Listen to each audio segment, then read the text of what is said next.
Pues bienvenidas y bienvenidos a nuestra mesa Prácticas Transmediales e Incidencia Social en América Latina.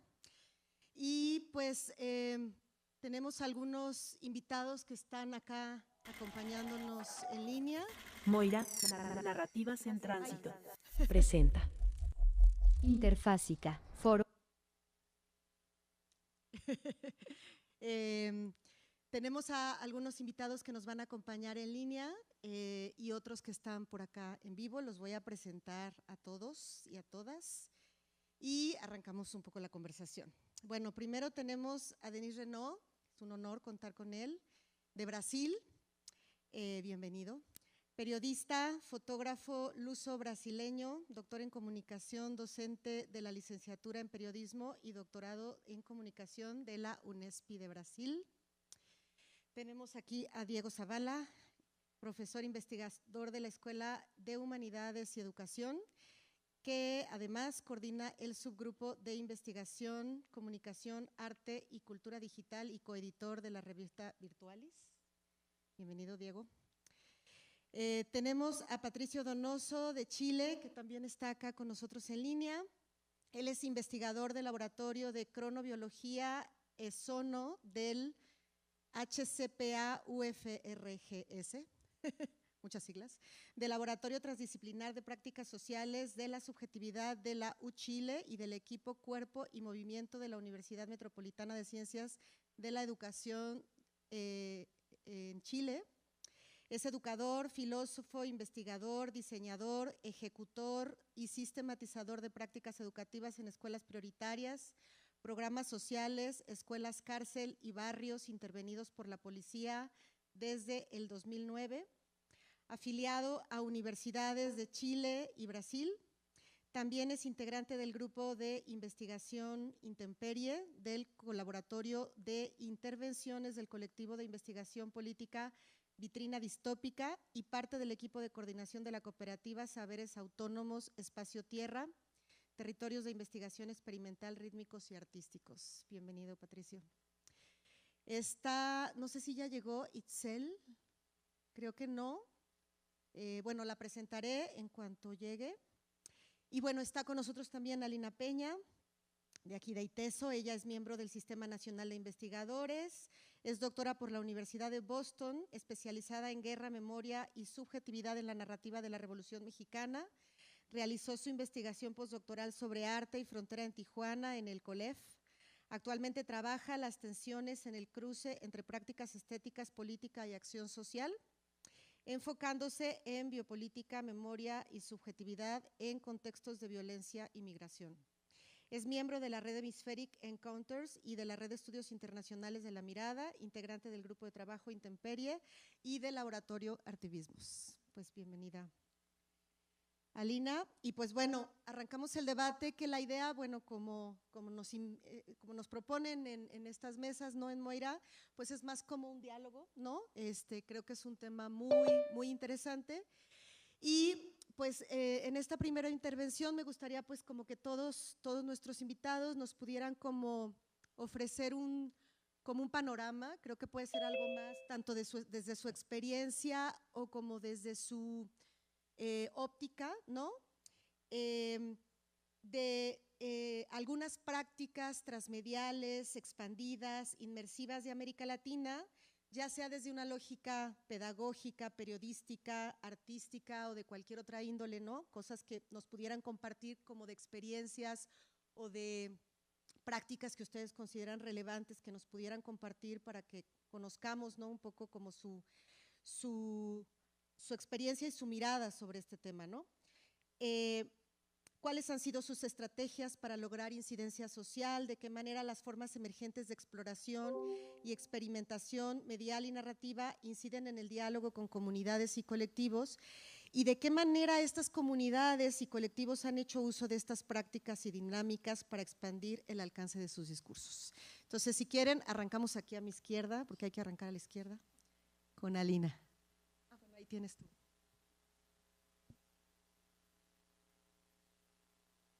¿Ahí ya se escucha? ¿Sí? Bueno, ¿qué tal? Buenas tardes allá a Patricio y a Denise. Un gusto verlos en pantalla. Y ahorita pareció que entró Itzel, pero creo que ha de estar batallando con la conexión y ojalá que se conecte pronto.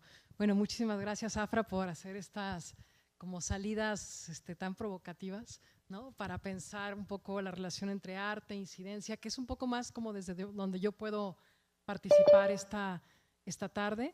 Y una de las cosas que hemos trabajado en este laboratorio de activismos en el que estamos Diego, Darwin, Franco, Salvador Litoy y yo, tiene que ver también con pensar esto de la incidencia y problematizarlo, ¿no? Entonces, una de las cuestiones que hablamos y que nos gusta mucho trabajar tiene que ver con pensar la intervención en un doble sentido. Es decir, hay acciones o hay, digamos, prácticas artísticas que tienen una intervención inmediata, o sea, como, así tipo de como acción directa en una circunstancia, en una coyuntura, y hay otras que irrumpen más en los sentidos, en la producción simbólica o que irrumpen más en los procesos.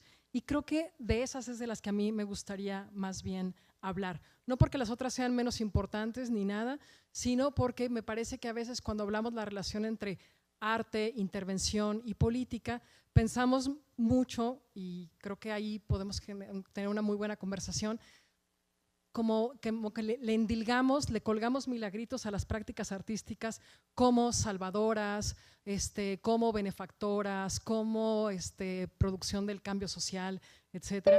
Y a mí me gusta mucho pensar que estas prácticas artísticas, colaborativas, etcétera, no van solas, es decir, no por sí solas o por el objeto que van a producir van a generar un cambio.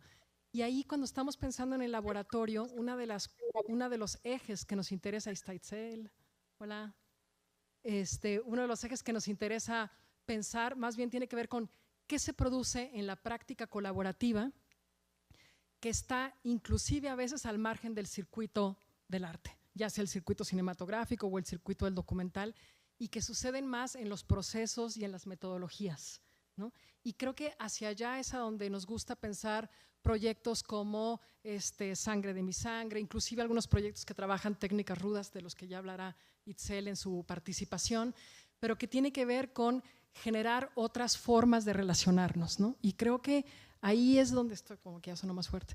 Esto es como una de las posibilidades que a mí me parecen más interesantes de esta relación entre la intervención y la práctica artística, imaginativa, simbólica, ¿no? De producción simbólica, que tiene que ver con producir otros posibles, otros espacios, otras formas de relacionarnos y no pensar o no irnos a la seducción de la pieza o del objeto, es decir, esta dimensión objetual del arte, como la irruptora, ¿no? Sino como todo lo que la ropa y que va detrás de ella. Y por eso nos gusta mucho trabajar esta idea de que el arte no va solo. Y a veces en esa como complicidad o en esa forma de conjurar con otras y otros es que se producen encuentros, relaciones, imaginaciones y pues pequeñas formas de acompañarnos y de escucharnos, ¿no? Qué bonito. Estoy totalmente de acuerdo contigo. Voy a presentar a Itzel, aprovechando que está ya aquí con nosotras y nosotros y nosotres. Nosotras. Bueno, Itzel, bienvenida. Ya pudo entrar, qué bueno. Bueno, ella es maestrante en la maestría de Sociología de la UAP, licenciatura en Arte Dramático en la Casa Teatro, diplomada en Políticas Culturales, Gestión Cultural por parte de Conaculta, CENART, OEI, UNAM, Unidad Iztapalapa. Trabaja en la organización Técnicas Rudas, que ya nos compartiré ahí ya un poco más en qué consiste esto, y coordina el área de las alianzas creativas. Actualmente gestiona el proyecto de narrativas y memorias de la desaparición en México para TR. Es integrante de la colectiva Acción Directa Autogestiva ADA, donde desarrollan el trabajo con metodologías de educación popular feminista y arte comunitario, autodefensa feminista, talleres de mapeo comunitario, hacktivismo, teatro, defensa de los espacios comunes y defensa del territorio, y su trabajo de la mano va con movimientos sociales de base. Es coordinadora y gestora del Foro Cultural Caruso de Puebla. Bueno, no sé si alguien de los que está conectado quisiera continuar con esta intervención. No sé, Patricio, dándole continuidad a esta propuesta que nos hace Alina relacionada con la relación entre los procesos y los productos. Venga, Bueno, en Patricio. primer lugar, ¿me escuchan? Sí, vamos a... Sí. Bueno, saludarles, agradecerles también la invitación. Afra, no te veo hace mucho tiempo, así que te mando un abrazo grande. Bueno, a Alina la veo regularmente, pero también le mando mucho cariño.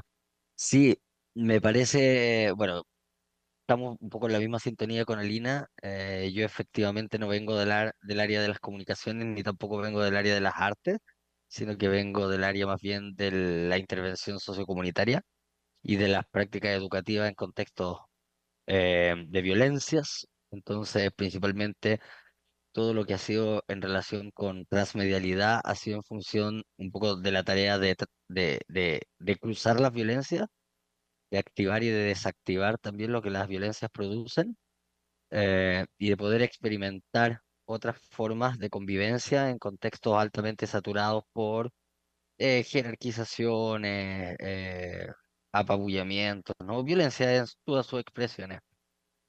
Por lo tanto, me parece importante tener como esa dimensión de la transmedialidad visible, ¿no?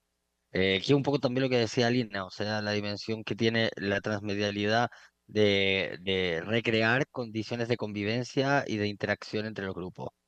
Eh, por otro lado, creo que es interesante hacer una mirada de la transmedialidad también vinculado a las luchas sociales, ¿no? Como hay un desplazamiento de una función de enunciativa a una función de documentación, y hoy día ya tenemos de algún modo un uso de la transmedialidad en la escena de la experimentación, que es de algún modo donde yo creo que estaría también esta dimensión de lo interventivo, sociocomunitario, y de lo político también, ¿no? Em, Creo que en esa área, en el área de intervención, hay un conjunto de ecologías mediales que me parecen súper interesantes de identificar, ¿no? La semana pasada me invitaron a presentar un libro en Colombia, para así también, ¿no? No presencial, pero era novela gráfica, ¿no? Por ejemplo, la novela gráfica como un fenómeno súper importante hoy en día en contextos de violencia y de represión. Era una novela gráfica sobre el estallido social en Colombia del 2021. Por lo tanto, es súper interesante la función de memoria que permite, y aparte de ocupar de ocupar el humor o la ironía para poder también permitir un ingreso colectivo a una zona de violencia, ¿no? O sea, a recordar la represión, a recordar tiene una dimensión incluso, como podríamos decir, hasta terapéutica, ¿no? Por otro lado está, bueno, la foto video etnografía, que es de algún modo un poco lo que habíamos hecho nosotros. En algún momento con un colectivo, con el colectivo Ojo de Perro, hicimos un corto documental que se llamaba Puro Corta Saltante, que fue en función de una foto, de una etnografía que realizamos en una cárcel con jóvenes, donde hicimos un taller principalmente de uso de cámaras en una cárcel que estaba altamente llena de cámaras, digamos. Entonces fue súper interesante generar una tarea colectiva de activación y desactivación de la cámara en un paisaje altamente vigilado, ¿no? Y ahí surge ese documental. Pero también, no sé, Ángeles Donoso, por ejemplo, hace poquito presentó en Colombia un trabajo de creación de libros colectivos con restaurantes migrantes en Nueva York, que también me parece que está un poco en esa línea, ¿no? Un acompañamiento que se implica en la vida del otro y de la otra y que permite activar y desactivar procesos.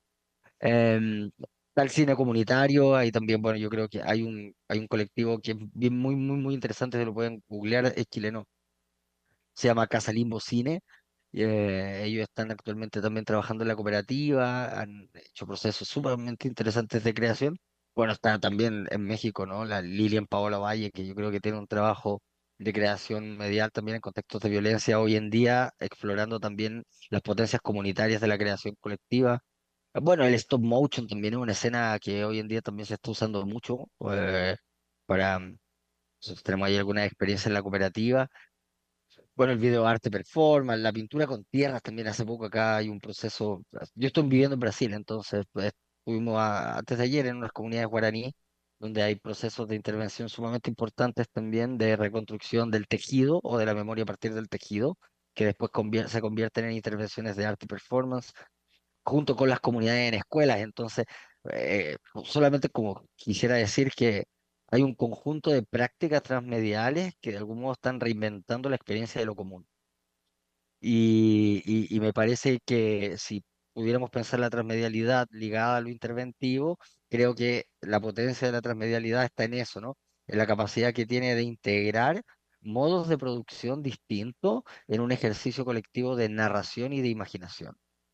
Por lo tanto, para poder narrar, para poder contar una historia, como también para imaginar, necesitamos desactivar todas esas violencias que podrían llegar a inhibir la imaginación y la pregunta por lo común. Por lo tanto, en ese sentido, creo que hay una potencia de lo transmedial en la dimensión comunitaria e interventiva. Quizás como por ahí lo podría dejar. Cualquier cosa podríamos. Denise, ¿quisieras compartirnos? Olá, buenas noches. Espero que escúcheme. Para mí, antes de todo, es un placer escuchar a los compañeros, las compañeras, sobre el tema del transmedia, porque justo ahora, que hace 15 años que yo investigo sobre el tema. Ahora no más directamente sobre el transmedia, sino temas que se relacionen con el transmedia, ¿no? En términos de no solamente de investigación científica teórica, sino como también la aplicabilidad de eso. Entonces, estoy totalmente de acuerdo con los dos, lo que los dos hablaron, ¿no? El papel social del transmedia, el potencial social del transmedia, pero eso en realidad es una característica lógica del transmedia. La narrativa transmedia es la total pérdida del control, no se tiene control en un proceso transmediático. Y en ese sentido, quando hablamos del papel social, estamos hablando de uma total democracia ou, quizá, um total anarquismo mediático, que é o que nós, como cidadãos, necessitamos muito, não? Em termos de papel social, de desenvolvimento social. Eu estou, nesse momento, investigando sobre o potencial da imagem em narrativas complejas, e, nesse sentido, estou trabalhando duramente com o transmedia, não? Haciendo investigaciones aplicadas, que llamamos acá en Brasil y en Portugal también, ¿no? Que es una mezcla de teórico y práctico. Y yo he hecho algunos proyectos muy interesantes en ese sentido. Específicamente sobre Latinoamérica, una obra que yo hice que se llama Voces Transmedia, Voces Andinas, perdón, que tiene una parte desarrollada en Bogotá, otra parte en Medellín y otra parte en Loja, Ecuador, y siempre con esa idea de la pérdida del control, ¿no? A partir de la imagen. Porque cuando hablamos del tema social, hablamos de la libertad, además de todo, ¿no? Y cuando tenemos el transmedia, tenemos total libertad. Uno no puede pensar en hacer un proyecto transmedia que tenga el control exacto. Si hacemos un control exacto en un proyecto transmedia, no es transmedia, es una narrativa controlada, una narrativa lineal, ¿no? Y mientras el transmedia no es lineal. Y ahí es el momento que podemos abrir para toda la gente desarrollar sus puntos de mirada, etcétera, ¿no? Sobre el tema también social y todo, yo quiero nombrar dos proyectos me encantan. Un proyecto de Perú y un proyecto de Argentina. Voy a empezar por Argentina, del hermano Fernando Irigaray, que creo que va a presentar mañana, ¿no? O no sé si mañana o hoy, pero Fernando va a participar de la Interfásica y ha hecho un trabajo muy interesante en un proyecto llamado Mujeres en Venta. Es un documental transmedia totalmente con una mirada social, una preocupación social, ¿no? Y el otro es un proyecto transmedia que ha tenido como base narrativa, aunque tengamos ahí una mezcla visual, tenemos el interfaz como una base teórica y fundamental, narrativa fundamental, pero básicamente el audio que se llama Proyecto Kipu de Perú, que es muy interesante también, todos con una preocupación social. Yo me quedo aquí muy curioso por conocer el proyecto que Patricio estaba hablando, ¿no? Sobre los indígenas guaraníes, porque eso es muy interesante, porque cuando hablamos en términos de comunicación del ecosistema mediático y pensamos en los indígenas, a veces pensamos, wow, pero ¿cómo puede, no? Una sociedad tan distinta de la nuestra, pero en realidad no es distinta. Y en realidad, cuando hablamos del transmedia, hablamos de una base mental, de una estructura mental. Y en ese sentido de pensar en una estructura mental, cualquier uno que tenga pensamiento, que tenga sueños, puede desarrollar una narrativa o navegar por una narrativa transmedia. Creo que tendremos ahí una noche muy interesante, una tarde para ustedes, por acá en Brasil, son 7:30 de la noche, y tenemos por acá una noche muy interesante de una charla sobre el transmedia, que es un tema que seguramente ahora no está más en moda. Estaba hace 15 años cuando yo empecé a desarrollar investigaciones sobre ese tema. En realidad, yo empecé antes de la moda. Yo me recuerdo una vez en Bogotá, yo estaba presentando una conferencia en la Javeriana y en ese tiempo yo vivía en Bogotá y mientras estaba allá hablando sobre transmedia, un alumno me preguntó, profe, ¿qué es transmedia? ¿Tiene algo que ver con transexual? Ahí yo le dije que de alguna manera sí hay, pero yo intenté hacer ahí una comparación y en realidad es la total pérdida del control, la total libertad y en ese sentido trabajaba en ese tiempo, ¿no? Después pasamos a Carlos Scolari, que ha ido muchas veces a Guadalajara, incluso a Fernando Irigaray, Vicente Gocciola y tantos otros, empezamos a enfrentar una curiosidad de las personas, al mismo tiempo una resistencia por parte de la academia. Ahora transmedia es una realidad. Y al punto de lo que estábamos escuchando aquí de un grupo indígena trabajar con el transmedia, ¿no? De alguna manera. Entonces, creo que vamos a ir a tener una noche, una tarde muy interesante. Muchas gracias por la invitación. Gracias, Denise. Itzel, ¿quisieras compartirnos? Hola, buenas. ¿Me escuchan bien? Sí. Muchas gracias. Pues muchas gracias por la invitación. Muchos saludos a todos. Pues es un gusto estar aquí compartiendo ideas y pensando juntos. Yo soy, como les había dicho, de la organización Técnicas Rudas. En Técnicas Rudas tenemos diferentes proyectos que tienen que ver con narrativas. Y pues a mí lo que me gustaría contarles es que nosotros, lo principal, lo que nosotras desarrollamos son procesos, ¿no? Son procesos frente a una realidad social que nos abruma, que nos rebasa, que nos daña, que nos violenta. Y entonces, pues mucho lo que nosotros respondemos son a procesos indisciplinados. Nosotros pensamos que este mundo está totalmente fragmentado, fracturado, dividido, y que ante eso, ¿qué queda? Pues para nosotros queda la indisciplina. Esta es la capacidad de poder pensarnos en otras circunstancias, en otras formas, porque pensamos que las disciplinas lo que hacen es reducir nuestra capacidad de acción, nuestra capacidad de imaginación. Por supuesto que no desechamos la experiencia que cada disciplina puede aportar, pero también lo que intentamos es como poder generar procesos indisciplinados, ¿no? Procesos en donde podamos crear y solucionar problemas desde diferentes lados. Y que en donde al final el resultado no es lo que nos interesa más, ¿no? Lo que nos interesa más es todo lo que tuvimos que hacer para llegar a eso. Nos interesan procesos que generen memoria, procesos que vayan por la memoria, por la justicia, por la verdad, por la no repetición y por la autodeterminación. ¿Cómo hacemos para nombrarnos? Ante la urgencia que hay de las problemáticas en México, pues lo que nosotros respondemos es a trabajar indisciplinadamente en múltiples formatos.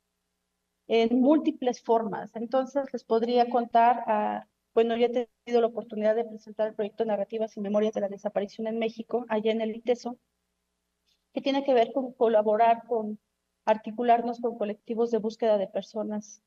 Y pues lo que hemos generado son procesos que justamente buscan la visibilización, la sensibilización, integrar a más actores sociales en esta gran problemática, que en realidad es una problemática que nos corresponde a todos.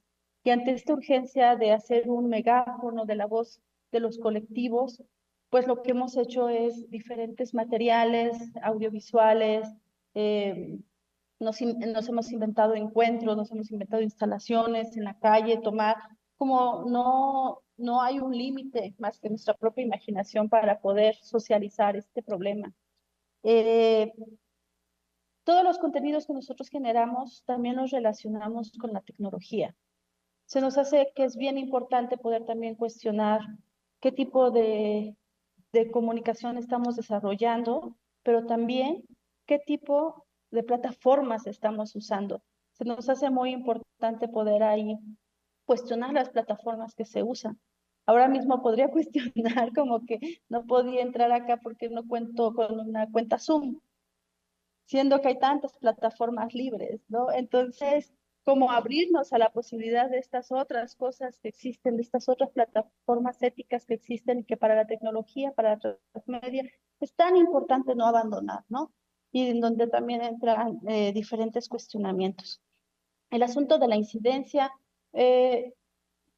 podría aquí como decir que nosotros no venimos de la academia, no estamos en este tenor, pero lo que sí podría decir es que nos cuestionamos si lo que nosotros queremos es hacer una incidencia o desde nosotras mismas somos parte y queremos generar estos procesos que en lo común, en el conjunto, en el colectivo, creen un cambio social, ¿no? Entonces me parece que ahí hay términos que me gustaría como cuestionar sobre incidencia, sobre ciudadano, o sea, como en este país que justamente lo que necesita es replantearse el asunto de las fronteras, el asunto de los territorios expropiados, el asunto de la democracia en México. Habría que, bueno, en México y en América Latina en general, ¿no? Habría que cuestionarse si realmente, cómo es la democracia que estamos teniendo en estos países y cómo son los progresismos, los falsos progresismos que están llegando a contarnos lo que es la democracia, la ciudadanía y, y los procesos de incidencia. Muchas gracias. Muchísimas gracias, Itzel. Y creo que colocas un segundo elemento, ¿no? Compartiendo un poco lo que se menciona. Por un lado, el tema como de los procesos y por otro lado, el tema de la necesidad de incidencia, ¿no? Diego. Me dejaron lo más rudo para el final. Malvadas, malvados. No, pues primero que nada, muchísimas gracias. Es un verdadero honor poder estar con todas y con todos ustedes. Yo un poco intentaré ser la segunda parte del paréntesis, aprovechando que está Lina aquí, que estamos colaborando en un proyecto. Yo veo varias cosas de lo que han nombrado y tiene que ver primero con la cuestión del uso del concepto de transmedia o de formas expandidas. Habitualmente las formas expandidas o transmedia no suelen pasar por muchas de las formas mediales o de la ecología mediática que, por ejemplo, Patricio mencionaba, ¿no? Casi siempre se habla de plataforma sociodigital, de internet, ¿no? de realidad virtual, de código, ¿no? Y lo que me gusta es eso, creo que el territorio proviene más bien de las búsquedas y las necesidades de las comunidades. Lo que yo les puedo decir es, también más o menos me empecé a interesar no de manera tan profesional como lo hizo Denis hace 15 años en Transmedia. Creo que Transmedia es un concepto que prácticamente murió en México. Hay de repente oleadas, ¿no? Que lo reviven ahí, como que le dan RCP y el zombie camina otra vez, pero las universidades abrieron licenciaturas en Transmedia, todas han cerrado. Materias en otras universidades ya no se llaman así, ahora se llaman multiplataforma, formas de interactividad. No hay un circuito cultural, no hay circuito de festivales. Cuando hubo talleres de documental interactivo, formas expandidas, prácticamente el único lugar que existe es, ¿no?, el Centro de Cultura Digital, que todavía hace algo con código. Es un concepto que creo que ha ido a la baja y que se ha convertido más en esta forma más que de multimedia o de transmedia, de multimodalidad. Creo que hablamos más como de diversos lenguajes, de esta libertad de la que Denis nos hablaba. Y en el caso de lo que nosotros estamos haciendo o como nos hemos posicionado frente al uso de la tecnología, que en realidad la tecnología puede ser tecnología, digamos, clásica, vieja o esta del código nuevo, que da igual. Lo que pensamos con Aline es que por el otro lado estas nuevas formas de arte digital o de artes expandidas, al estar de moda, se vuelven otro de los objetos de inclusionismo liberal. Y entonces, ante la urgencia de la acción social desde otras trincheras, como lo pueden hacer Itzel y a lo mejor un poco intermediamente Patricio, yo sí estoy totalmente en la academia, ¿no? Y la pregunta es, en una cuestión de posicionamiento encajado, ¿no? En el cuerpo de quién soy y lo que habito, ¿cómo puedo participar de eso, de esa nueva forma de lo común desde mi posición de profesor de medios audiovisuales o de tecnologías expandidas, ¿no? Y que tiene que ver con eso, con que lo que yo veo es que no hay ese circuito cultural, hablando un poco de uno de los ejes que sí veo en otros países, en Canadá, la producción de documental interactivo es potentísima desde la National Film Board, ¿no? Hay circuitos, festivales, cursos, diplomados, y aquí no, ¿no? Aquí del sitio donde creo que la transmedialidad ha habitado es en la acción social, en las colectivas. Y creo que es ahí donde tenemos que buscar las respuestas, ¿no? Y entonces la academia, en mi caso, es el sitio desde el que miro, pero desde el cual me tengo que acercar a lo que creo que está sucediendo, que es un poco el panorama que Itzel nos plantea. Creo que ya me calla, nada, creí que me habían bajado el micrófono como en los Óscares. Sí, y más bien preguntarnos desde ahí, ¿no? Pero eso también tiene una pregunta bien ruda, que es, nosotros generamos metodologías de participación, de apertura, de horizontalidad, de dimensión humana desde instituciones académicas que tienen sus propios intereses y sus propias agendas. Y entonces eso, ¿no? ¿Cómo lidiamos con esta doble intención, ¿no? Que a veces no siempre corresponde.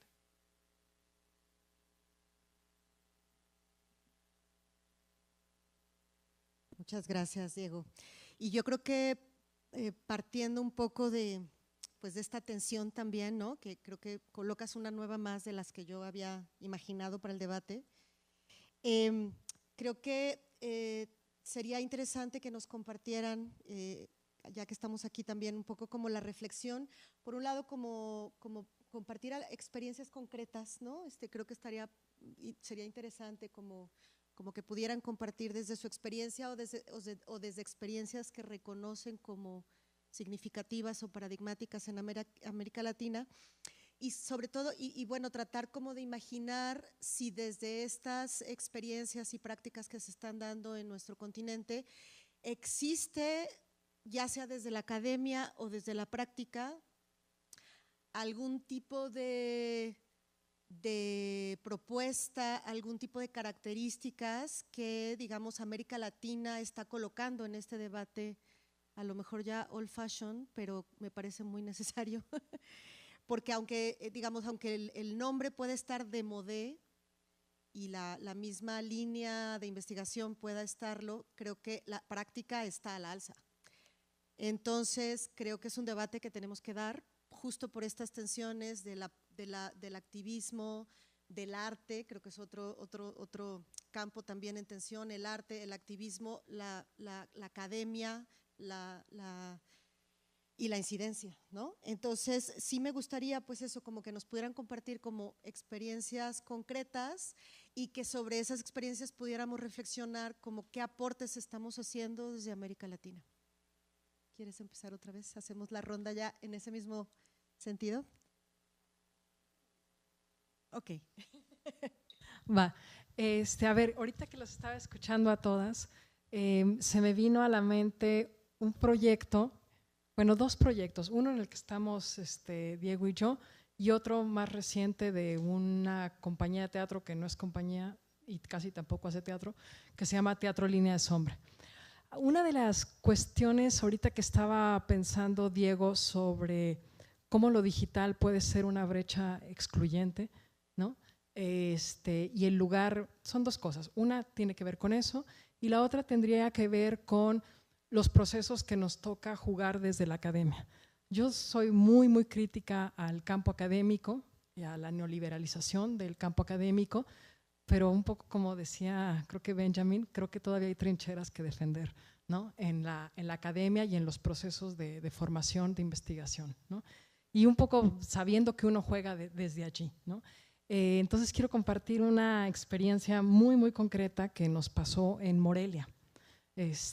Fuimos acompañando un proyecto de tejido colaborativo, nacional e internacional, que se llama Sangre de mi Sangre, y vamos a tener unas prácticas de tejido en Morelia con una colectiva de la Universidad, la UNAM de Morelia, la ENS, ¿sí lo dije bien? Sí, ENS. Y en un momento del ejercicio nos invitaron, esto es así como duro, muy duro, nos invitaron a la Comisión Estatal de Derechos Humanos a hablar sobre arte e intervención con el tejido. Y ahí pues nos sentaron, ¿no? Y fue brutal, ¿no? Porque estábamos básicamente en un espacio de captura, ¿no? En la Comisión Estatal de Derechos Humanos digo que Diego va a poder narrar mejor porque él estaba del otro lado, yo estaba arriba, las autoridades que participaron y cómo cada una de ellas hizo una fagocitación de la práctica artística multimedial que es el tejido, ¿no? Empezaron a hablar de la importancia del arte, de cómo el arte salva, es decir, sí, tal cual, ¿no?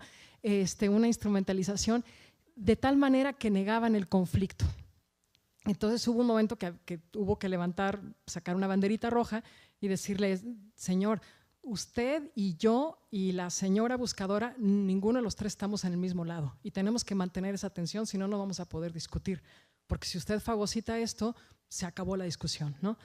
Y esto un poco por lo que decíamos, es decir, cada vez la práctica transmedial o multimedial es más, prolifera más y cada vez hay más interés en trabajar directamente con comunidades, ¿no? Pero creo que este problema de los dispositivos de captura los sufrieron desde el colectivo Grupo Proceso Pentágono en los años 70 en México, o el colectivo CADA en Chile, o el colectivo de Rosario en Argentina, ¿no?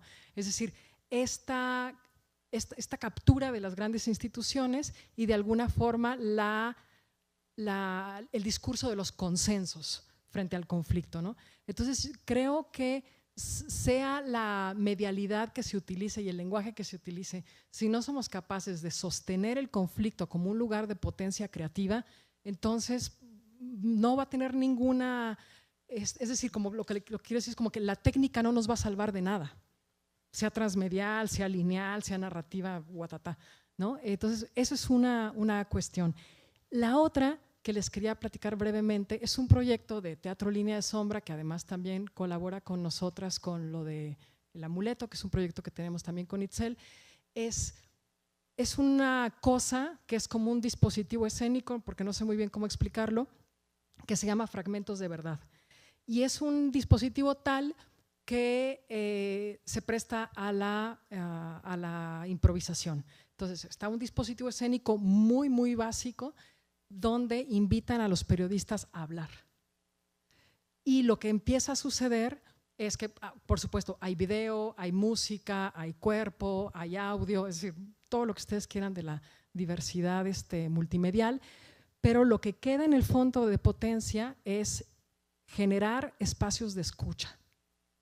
Y volviendo un poco a lo que está diciendo Itzel ahorita, por los momentos que seguimos viviendo desde hace 18 años que se declaró la guerra contra el narcotráfico en este país, pareciera que si la práctica de la imaginación, para ya no delimitarme al campo del arte o al campo de la transmedia, la práctica de la imaginación como un común posible a explotar, creo que si no nos permite generar espacios de escucha y de interrelación como que va a ser muy difícil que podamos cuestionar nuestras narrativas o podamos cuestionar nuestros procedimientos metodológicos, pensando inclusive desde la academia. Y en ese sentido, para darle eco a lo que dice Diego, que es algo que todo el tiempo estamos discutiendo, de a ver si es que ya no se trata de ir a campo y sacar algo, ¿no? Se trata de dejar que el campo te arrobe por completo y empezar a colaborar de otras maneras, sirva o no sirva para el punto académico, ¿no? Entonces creo que también ahí tiene que haber una posición de riesgo que deberíamos asumir a momentos, porque también uno tiene que comer, ¿no? O sea, pero como entrar y salir de estas, justamente de estos dispositivos de captura, ¿no? Patricio.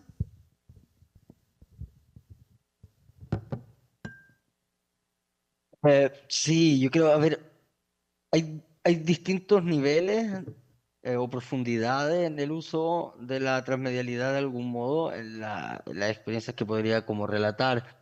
Hay una que yo ocupo principalmente en el trabajo con grupos, principalmente con niños, niñas, de experimentación sensible, ¿no? O sea, se experimenta el uso de tecnologías mediales en el orden de la visualidad, en el orden sonoro, por ejemplo, para poder activar procesos y desactivar otros, ¿no? En ese caso, por ejemplo, ¿no? En algún momento ocupamos micrófonos y parlantitos, digamos, como para poder simular espacios de radio y desarrollar prácticas educativas, ¿no? Que permitieran también delimitar tiempo en el uso y en la escucha de las palabras, cuando sobre todo hay niñas y niños que tienen edades muy distintas entre sí y donde predominan las voces principalmente de los más grandes o de los hombres por sobre el de las mujeres, ¿no? O sea, hay un uso que efectivamente no termina solamente en el producto podcast o en el producto audio-video, sino que más bien se da en el ejercicio didáctico de usar, podríamos decir incluso hasta tácticamente, ciertos dispositivos para propiciar experiencias sensibles. Hubo otra que fue como bien importante un poco en el orden de lo que planteaba Lina, eh, donde también la idea era como salas sonoras, ¿no? Entonces tratábamos de construir paisajes sonoros en bibliotecas para poder propiciar cambios de intensidad de la voz. Y eso fue súper sorprendente porque hay casos, hay contextos donde efectivamente la gente vive cotidianamente al grito, digamos, ¿no? Entonces escucharse en voz baja puede llegar a ser inclusive una experiencia, como decía Alina, ¿no? Como que amplía una capacidad imaginativa, ¿no? O sea, escucharse a sí misma o a sí mismo en un cambio de intensidad de la voz e incluso escuchar su propia voz, puede generar un proceso de extrañamiento que es sumamente importante para poder hasta cierto punto poner en crisis ciertos automatismos, tratando de resguardar los cuidados propios de una experiencia de extrañeza, ¿no? Recuerdo muy bien también algunos casos como de desequilibrios de algunos niños por el hecho de escucharse en voz baja, ¿no? De como activarse, como de ponerse un poco nerviosos con respecto al hecho de no poder usar la voz fuerte. Pero claro que son experiencias que se acompañan dentro del ejercicio de experimentación colectiva. Entonces hay un orden, un nivel de profundidad que podríamos decir es didáctico, pero hay otros niveles, por ejemplo, bueno, actualmente hay una experiencia que conversamos que yo creo que a la Ariadna, que le gustó harto la última exposición y que tenía que ver principalmente con algo que se hizo en el marco de la cooperativa, que son procesos creativos que se conectan entre sí. Entonces había un proceso de niñas, niños un grupo de taller de niñas y niños que estaban haciendo un proceso de recuperación de una plaza. Y se puso un taller de stop motion, entonces parte importante de las tareas que iban haciendo de limpieza, de pintura, de cuidado de la plaza, se iban tomando fotitos y se iban diseñando escenas de stop motion. Después ese conjunto de procesos, sí, se derivó en un videoclip de una banda musical del barrio, ¿no? Entonces se armó una cadena cooperativa de prácticas de audio, producción digital, prácticas interactivas entre niñas, niños y adultos, y al mismo tiempo ejercicios barriales, ¿no? Entonces, ahí hay otro orden, pero creo que hay un orden, bueno, que ese orden cooperativo también hay un caso, hay un libro recién publicadito de un compañero argentino que se llama Gonzalo Sarraiz, que es de un histórico colectivo que se llama Juguetes Perdidos, y el librito se llama Rima para los compas. y es la construcción de una cooperativa de rap, ¿sí? Que se genera a partir de un ciclo de ejercicios de construcción de audio de salitas de grabación. Entonces, de un proceso de intervención deriva después posteriormente una cooperativa que conecta jóvenes de distintos barrios, ¿no? Entonces, hay un orden también de la transmedialidad en el sentido de la producción de una economía, digamos, ¿no? Que también está en el orden de lo político, ¿no? No solamente como de producir de dar voz o de ampliar una experiencia, sino también de producir otras economías en procesos que son de extractivismo, como el de la violencia, digamos, pensando en la violencia como un modo de extractivismo, ¿no? Donde se le extrae o se despoja a la gente de la capacidad de contar una historia, o se despoja a la gente de la confianza para poder recordar o para poder atravesar una situación de violencia. Entonces creo que ahí también hay una dimensión importante, otro nivel, digamos, ¿no? De la transmedialidad como un proceso de disputa por esa experiencia de lo común que está permanentemente como pisoteada o fragilizada. Em, Como lo podría dejar ahí y después ahí, quizás. Ah, bueno, y solamente una cosa porque eh, Denis preguntó por una experiencia práctica. Esa experiencia la pueden encontrar la experiencia de la escuela, sí, que es una composición que grabaron durante distintos ciclos, durante la pandemia, la vida cotidiana de la comunidad, y después activaron una experiencia inmersiva tratando de simular los ciclos de las prácticas rituales, como también los ciclos del sonido del viento y los ciclos de los sonidos de las comunidades guaraníes, y en específico de una comunidad guaraní dentro de una escuela de la aldea guaraní. Y esa experiencia la desarrolló, bueno, un conjunto de profesores de la escuela junto con un artista carioca que se llama Lucas Ico. Y pueden encontrar el Instagram, se llama, lo voy a dejar escrito porque realmente está en guaraní, entonces es Mia Heku Nien Handu, y lo pueden encontrar en Instagram también esa experiencia, una experiencia fue puesta recién, el domingo la abrieron. Así que eso. Gracias, Patricio. Creo que muy interesante, bueno, desde tu experiencia más de la lógica pedagógica, como este debate de la incidencia más nuevamente, ¿no? Como el proceso más que el producto mismo, creo que es algo que es muy relevante dentro de este debate, ¿no? Creo que luego tocará también reflexionar sobre la otra parte, si existe la necesidad también de colocar estos diálogos como en otros debates o depende, ¿no? También, o circuitos. Denise. Sí, sí. Mira, muchas gracias, Patricio. Yo acabo de apuntar acá y voy a buscar porque me parece muy interesante esa experiencia antropológica, ¿no? Desde una comunidad indígena que de alguna manera tiene ahí, o debería tener, un hueco digital, comunicacional con nosotros. Es decir, ellos viven en otro ecosistema mediático, otro ecosistema comunicacional. Seguramente Paul Levinson, Marshall McLuhan, Neil Postman, y bueno, Marshall McLuhan y Neil Postman ya murieron, pero seguramente los dos quedarían muy contentos en conocer esa diversidad del ecosistema mediático. Quero fazer um comentário sobre o que acaba de apresentar a Diego, que me ha gustado muito essa provocação sobre como queda a academia, não, frente todo esse cenário de que estamos vivendo de la transmídia. Sabe que creio que el transmídia, en realidad, no es que ha desaparecido, ha muerto, Diego, sino que se ha transformado en una realidad tan común, pero tan común, que ya no necesitamos más hablar como hablábamos antes. Yo me recuerdo 2012, yo estaba en un congreso en Málaga, en España, y estaba junto con un compañero, un hermano muy querido, incluso es de Chile, pero vive en España hace mucho tiempo, que se llama Lorenzo Vilches.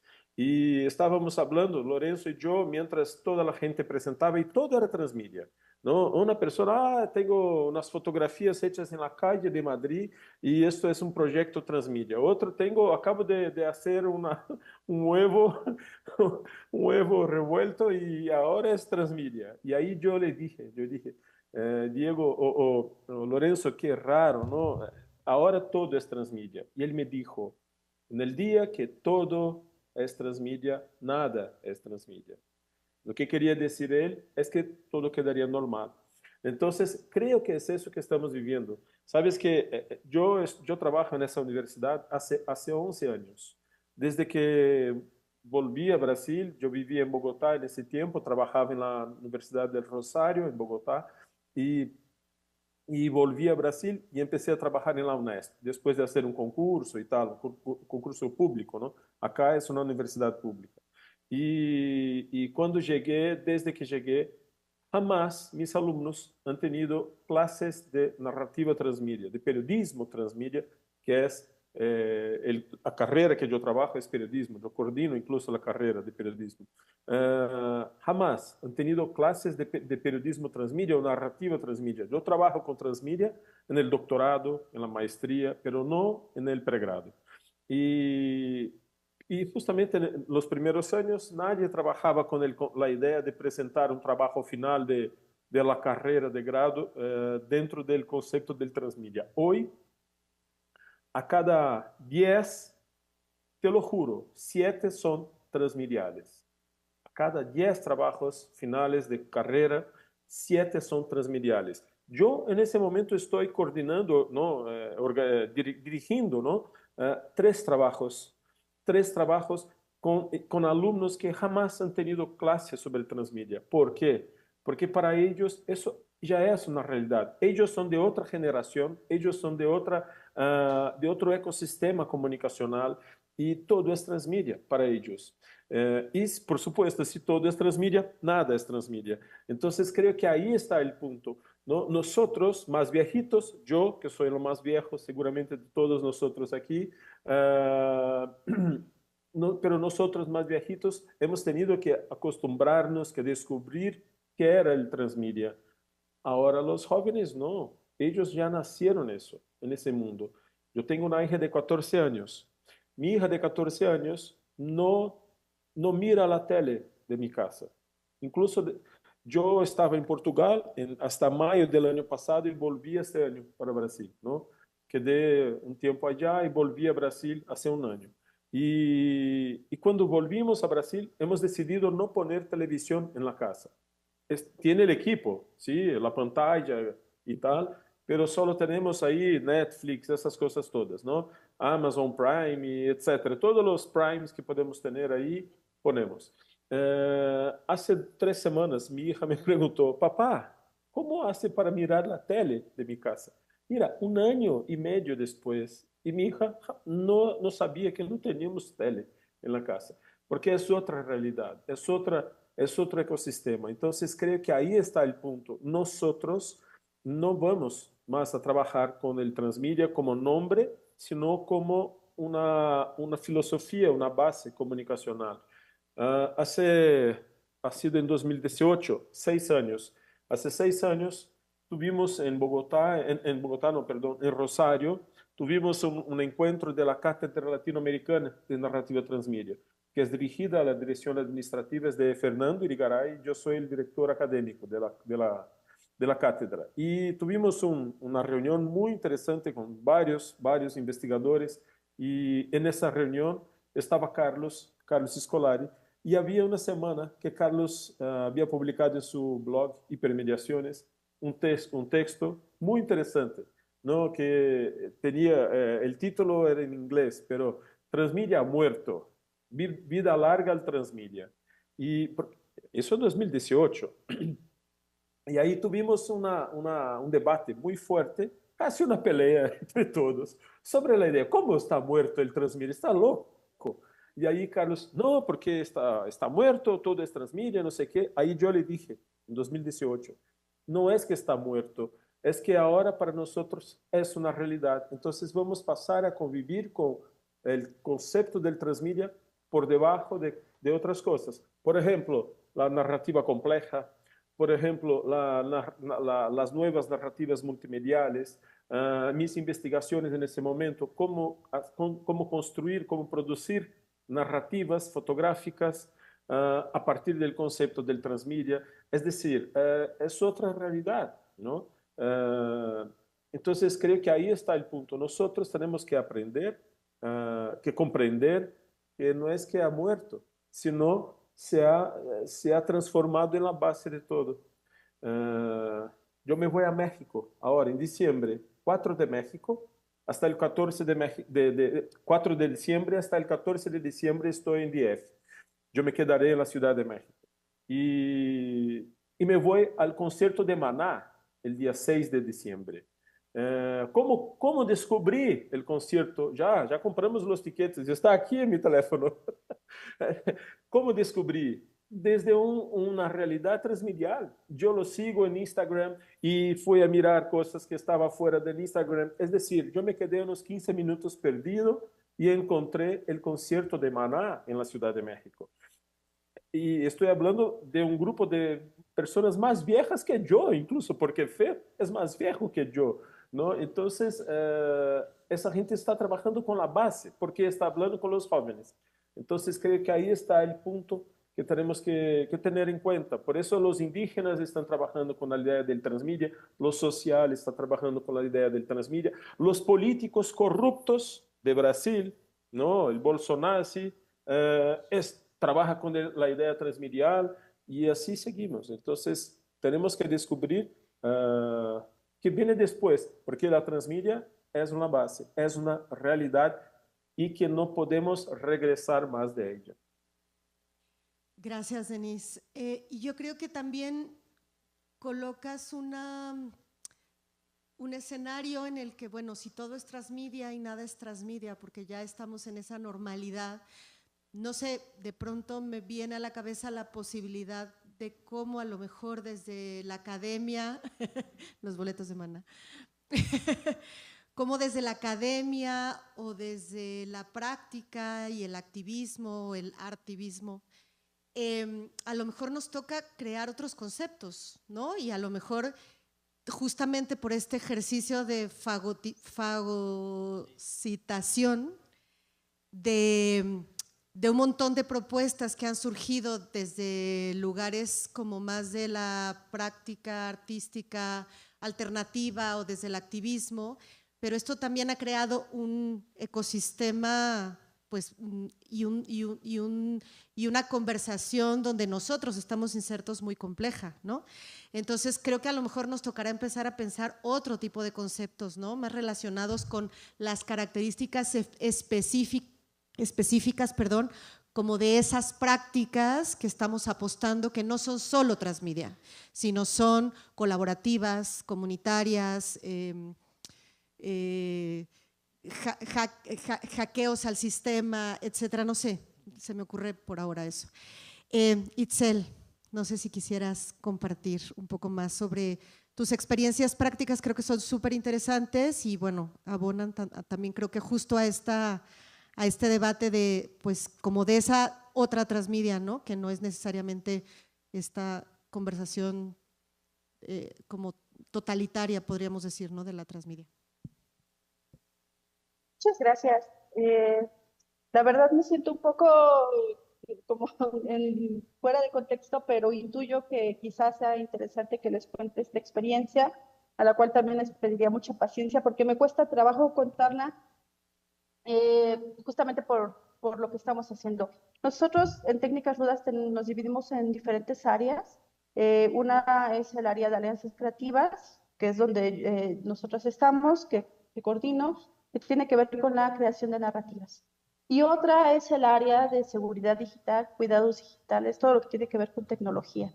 Desde ahí hacemos otro tipo de trabajo como materiales también sobre cuidados digitales, sobre el uso seguro del internet, sobre el uso seguro de los teléfonos, posicionar diferentes formatos. Aquí también, junto con un grupo que se llama Diversa de Ecuador, que quizá alguno de ustedes conoce, que se dedica también a la tecnología, hemos hecho un proyecto sobre inteligencia artificial. Nosotros llevamos mucho tiempo colaborando con una comunidad que se llama BICAM, que se encuentra en Sonora. BICAM está compuesto de una tribu yaqui. Me gustaría contarles que la tribu yaqui son personas aguerridas, creativas, y que han sido duramente golpeados por el gobierno de una manera histórica y sistémica. Desde hace mucho tiempo, el presidente Cárdenas les prometió que era su tierra y que era su agua, su agua. Les han dado un documento y ese documento jamás se ha llevado a cabo, ¿no? Me gustaría contarles que Mario, un como colega con el que trabajamos allá, nos ha dicho, los vamos a llevar al río. Y nosotros estábamos muy contentas de que íbamos a ir al río, y lo que nos llevó es a un canal donde antes estaba el río, porque había una presa, hay una presa de Estados Unidos que ha impedido que llegue el agua. Entonces, llevarte al río es llevarte a esa memoria que antes había un río que está seco ahora porque hay pues unas grandes presas. También es un lugar que ha sido severamente golpeado por la militarización y también por el narcoestado, por el crimen organizado. Me gustaría contarles que nosotros cada vez que vamos tenemos que asistir a un funeral de una persona joven porque ha sido asesinada, y que no estoy exagerando en mis palabras. Entonces ustedes se podrían imaginar el contexto de esta comunidad, que es una comunidad muy aguerrida que ha defendido su agua históricamente. Entonces ha hecho batallas en México fuertísimas, que también han sido un gran ejemplo para otros movimientos sociales en defensa del agua y de la tierra. Con ellas estamos desarrollando este proyecto de inteligencia artificial, y me cuesta trabajo porque pues yo no tengo una formación técnica o de tecnología, ¿no? Soy actriz y he tenido que entrar en esta indisciplina, y por eso es que me cuesta trabajo. Hemos desarrollado en colaboración, en conjunto con la comunidad, una aplicación que es de la comunidad y que es una aplicación que está nutrida en primer lugar de mapas satelitales, de información que hemos sacado de acceso a la información aquí que el gobierno le hemos exigido que la saque, pero también está nutrida de talleres. Nosotros hemos dado talleres de educación a partir de educación popular y arte comunitario, pues lo que las personas quieren contar del agua, lo que las personas quieren contar de su territorio, porque justamente una de las cosas que nos importaba era que la comunidad dijera qué quería que hubiera en esta aplicación que tiene herramientas de inteligencia artificial, qué quería contar de eso, y que esta misma aplicación fuera para la comunidad un arma para que cuando llegue el mal gobierno y les diga, en realidad sí tienen agua, ellos puedan demostrar con las imágenes satelitales que sí hay agua, pero que no les está llegando a ellos, que les está llegando a Coca-Cola, que les está llegando a las empresas que hacen automóviles. Entonces, esta aplicación ya está en la primera fase, y lo que nosotros decimos está hecho con la comunidad. No, nosotros hemos aprendido muchísimo ahí, y es a partir de la narrativa que la comunidad quiere decir. El nombre, todo lo ha puesto la comunidad. ¿Qué necesitan saber? Es algo que nos han dicho, y entonces ya se pide acceso a la información o ya se está buscando todo esto con... pues reflexionando también con los jóvenes, qué es la inteligencia artificial, para qué nos sirve, cuáles son los costos de la inteligencia artificial. Y todo esto ha sido un proceso largo, difícil, porque también el uso de la tecnología pues está totalmente mediatizado, está totalmente, como sabemos, ¿no? Como pues todo lo que viven las personas jóvenes ahorita, de bombardeos de falsa información, pues todo esto que vamos conociendo. A mí este proyecto me entusiasma mucho, ha sido un reto para nosotras, para toda la área de alianzas creativas, es ponernos a estudiar, ponernos a hablar en otros lenguajes que no son nuestros lenguajes, también con la comunidad, cómo podemos desarrollar. Tenemos un trabajo largo con ellos y es estrecho y de mucho respeto siempre hacia ellos, porque BICAM se gobierna con la Junta de Buen Gobierno, con una asamblea. Entonces hemos tenido que ir a un montón de asambleas a intentar hablar esto, y otros usos y otras costumbres que tenemos que aprender. Y que al final esperamos que esta tecnología realmente pueda servir a la población y que sea una herramienta para defender la vida. Estamos en eso, y me gustaría que el proyecto siga y que más adelante yo les pudiera contar más de esto, en donde también hayamos aprendido muchas cosas más. Pero bueno, creo que esto era relevante contar y agradezco su escucha. Muchísimas gracias, Itzel. Es muy interesante tu trabajo y tu experiencia. Diego. Pues retomar lo que Alina decía desde el otro lado. Alina la emboscaron y la subieron a la mesa. Yo me quedé con las compañeras de la ENES abajo que estaban tejiendo mientras sucedía, pues eso, la colisión de las miradas gubernamentales con el intento de crear un diálogo con familiares de desaparecidos y con la academia desde una perspectiva crítica. Y lo que sucedió fue eso, ¿no? Se mostró la incapacidad del diálogo, pero eso, la voracidad gubernamental. Y creo que en un sentido, sobre todo en esta perspectiva que menciona Lina de la neoliberalización de la universidad, ¿no? Estamos empezando a utilizar palabras horrorosas, ¿no? Que provienen de las políticas públicas, como la idea del impacto, ¿no? Y entonces tenemos por ahí tenemos nuestro glosario de las palabras que nos caen gordas, competencias, ¿no? La del impacto particularmente, me gusta mucho más como lo dice Itzel, ¿no? En términos de incidencia, ¿no? De qué tanto participas, incides, colaboras. El impacto, si ustedes lo revisan en las políticas públicas destinadas a la cultura y las artes en México, tiene que ver con cuántas personas se presentaron a un taller, por ejemplo. El impacto no se mide con cuántas personas entran al taller, sino con las cosas que hacen las personas que van al taller. Y los que deciden ese impacto son ellas, ¿no? Lo que dice Denis es desde la base, es cómo lo usan, ¿no? No a cuántas se le enseñaste. Entonces, yo les invitaría un poco a pensar que el lenguaje sí importa, porque lo que nos permite es ponernos de lado que tenemos que estar, que es en el de la práctica pedagógica, en el desarrollo de metodologías, de la construcción de futuros comunes, ¿no? Que pasan por ciertas tecnologías o por otras no, ¿no? Yo voy a aprovechar un filón que abrió Denis sobre el posgrado y en la maestría y el doctorado. Sí, también eso, el transmedia pareciera que es más una cosa de posgrado, no sé por qué, es una cosa rarísima, aunque en realidad los universitarios de licenciatura y los de prepa ya lo manejan con total soltura, ¿no?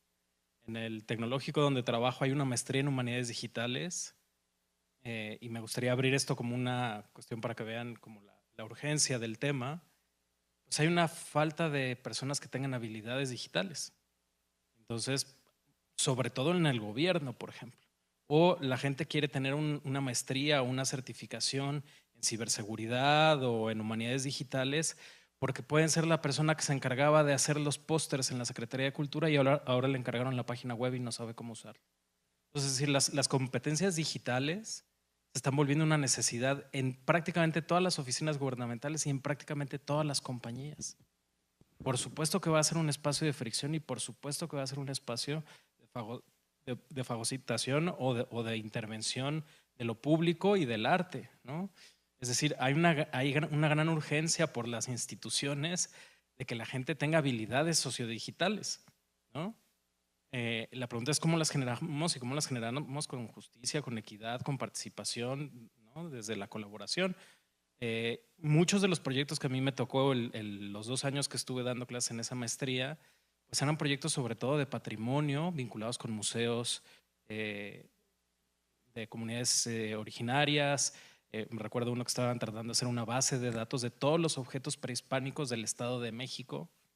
Es un proyecto titánico, era una persona y pues eso, lo que yo les decía, necesitas un equipo de 45, ¿no? O sea, este tipo como de urgencias de que no hemos registrado ni siquiera nuestro patrimonio de manera adecuada, ¿no? Entonces creo que para la cuestión del arte, patrimonio y documentación histórica son 2 de los componentes que no son tan sexys, pero que con urgencia hacen falta, por ejemplo, ¿no? Los museos de las comunidades originarias, que todos los espacios de hacktivismo tengan una memoria digital, aunque sea una cuenta de Facebook, aunque sea, ¿no? Que haya espacios de intervención para el diálogo y la construcción de comunidad, ¿no? Entonces creo que eso es muy importante. En nuestro caso, tratamos más bien de trabajar desde una visión más discreta, tal vez mucho más cercano a lo que Patricio menciona. En una clase de 5º semestre de narrativa documental, hacer documental participativo. Pues fue justo como nos involucramos con Sangre de mi Sangre, que es lo que estamos trabajando con Aline, con Darwin y con Salvador. Y este año estamos trabajando en el segundo de los temas que nos interesa, digamos, desde los profesores de audiovisual de la carrera ya, que tiene que ver con intervención en el bosque de la primavera.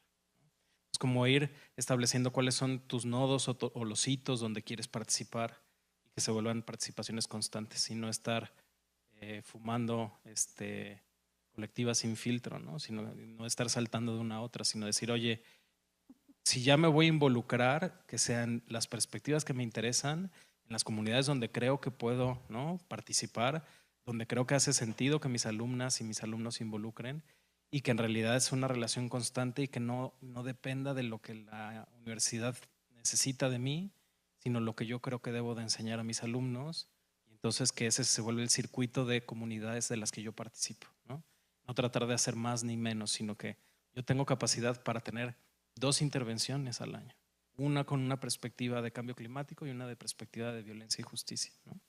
No puedo hacer más. Entonces, empezar a más bien decidir cuáles son las relaciones que quieres promover y desde ahí hacerlas. Es documental participativo, lo que ya todo el mundo más o menos conoce, ¿no? Es tratar de hacer un trabajo de democratización de medios, dar talleres, trabajar con personas de la comunidad y tratar de hacer algunas historias que tengan que ver con eso, ¿no? En particular, la primavera está siendo particularmente difícil porque es un pueblo que se está quedando solo, está fragmentado. Acaba de haber un nuevo plan de uso del suelo, entonces están por un lado los ejidatarios y por otro lado los que ya tienen propiedad privada en el pueblo. Es la entrada a un espacio protegido. Se quería nombrar pueblo mágico, entonces hay un montón de turismo que solo va y les deja basura, y eso es lo que piensan. Y además está cerca de las vías, por lo tanto hay plaza cerca, ¿no? Entonces, como si no pudiera ser más complicado, pues ahí estamos, ¿no? Pero pues esa es un poco la idea, como ir creando estos puntos de resistencia donde podamos intervenir y participar.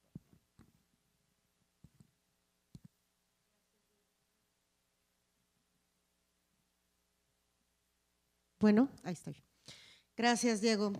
Pues creo que te adelantaste a abrir el siguiente tema que les quería proponer, porque creo que es algo como que han estado como mencionando todos y creo que ahorita tú profundizaste un poco más como en esta cuestión de los límites, los alcances y la, como le llama Itzel, la incidencia, ¿no?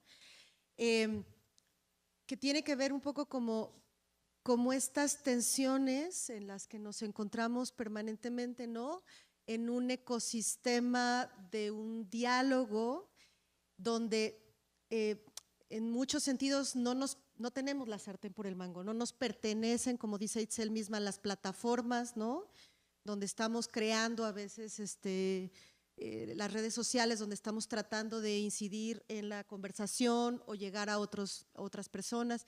O la otra parte, bueno, de asumir que esa no es nuestra conversación y decir, bueno, ahí no me voy a meter, yo lo que voy a hacer es un trabajo procesual, de base, un poco como creo que lo que plantea Patricio, ¿no? Y creo que esta tensión, como yo les decía en mi propuesta, como entre la ciudadanía y el algoritmo, ¿no? Como de pronto pues estos algoritmos que se convierten en cajas negras que nosotros no dominamos, pero también en plataformas, en aplicaciones mismas, como decía Itzel, en cómo lidiar con eso, ¿no? Y creo que cómo lidiar no en términos de, bueno, pues así está la cosa, sino en términos más, creo que la reflexión puede ser como más en términos de estrategia, ¿no?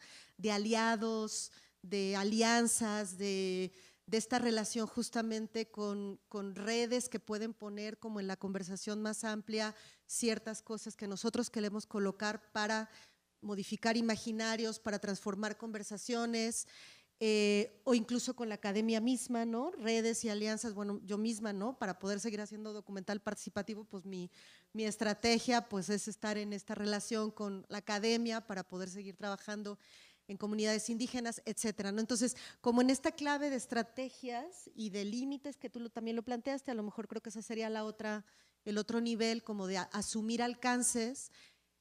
¿Qué reflexiones quisieran compartir, ¿no? Ya voy a desordenar la mesa para que ya Alina no me reclame, que es la primera. No sé quién quisiera compartir.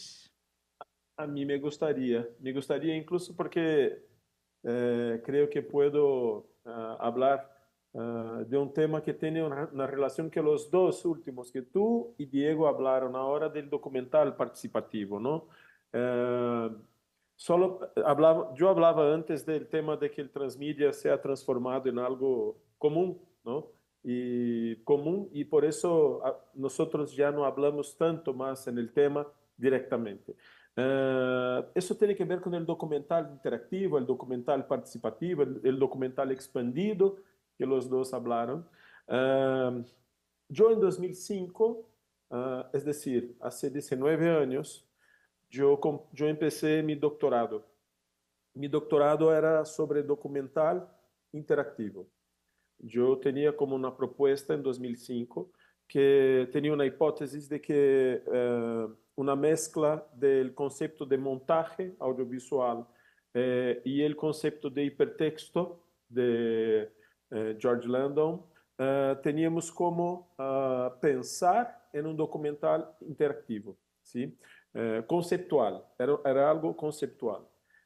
Los profesores que podrían dirigir mi tesis me llamaron de loco en ese tiempo. De los más, sí, ¿verdad? Incluso uno de los profesores más importantes que yo tuve en mi vida, que se llamaba José Márquez de Melo, me dijo: Denis, estás loco, no tiene cómo mezclar dos conceptos tan distintos. El montaje es algo del cine tradicional, del cine histórico, la base del cine, mientras el hipertexto es algo muy novedoso. Eso en 2005. Y yo les dije: no, no estoy loco, mira, y tal. Y ahí encontré una profesora que creía en mí, y más que eso, creía en un amigo que yo tengo, que es un mexicano incluso, Diego Bonilla, que trabaja en California, es un profesor de California, y que había hecho un proyecto muy interesante, que incluso ha sido citado por George Landon en su libro Hipertexto 3.0. Sí, ha citado el proyecto de Diego Bonilla en ese libro.